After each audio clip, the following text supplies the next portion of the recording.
Hi there, Sagittarius. Thanks so much for tuning in. I'm Astrogirl.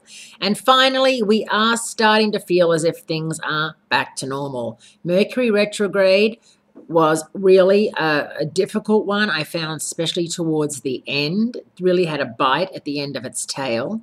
And now we are out of that. And we are moving into yet another supermoon. And this supermoon this week is going to be in Aquarius. And Aquarius has had a lot of energy and a lot of activity. That's your third house of communication, siblings, neighbors, and short trips. So I'm sure while Mercury was out of phase, you had issues with these people and issues maybe getting time off work to go somewhere, or maybe your car decided it didn't want to go and things like that. And now we've got a supermoon in Aquarius, which is following the supermoon in Aquarius from last month, January 20. Now, supermoons appear bigger than usual, but this is a new moon. It's not a full moon, so it's a new moon, something that you might have to look for a bit harder. And the moon is coming very close to the earth, so its gravitational force will be extremely strong. And of course, what does the moon do?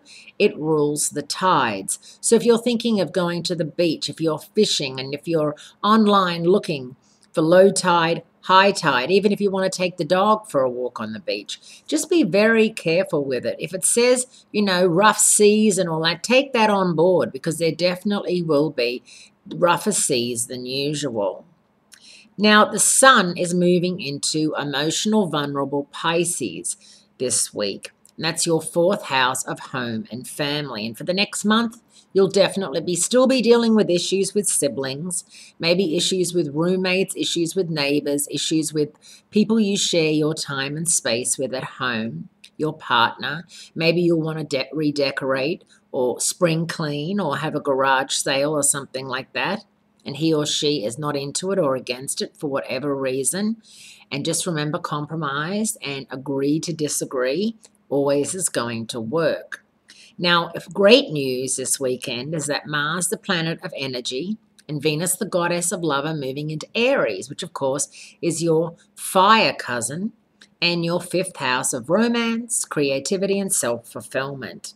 So it's definitely going to be a start of a wonderful, time ahead. Mars is going to be in Aries for a good 5 weeks. Venus will be in Aries for a good 3.5 weeks. If you're single, Aries are the perfect partner for you.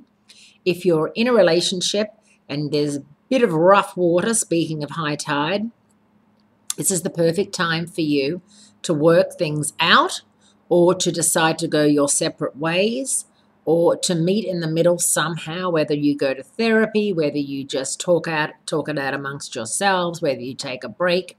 It's actually a very romantic time for those of you who are single and looking to mingle. So make sure that you go to every invitation that you're given, because you're not going to meet anybody sitting at home watching television. The only person you might meet is the cable guy coming to fix the television if it's not working, and they're not normally that hot. Sorry. Good matches for you are Leos, Aries, and Aquarius. Have a great week, and I'll speak to you again next week.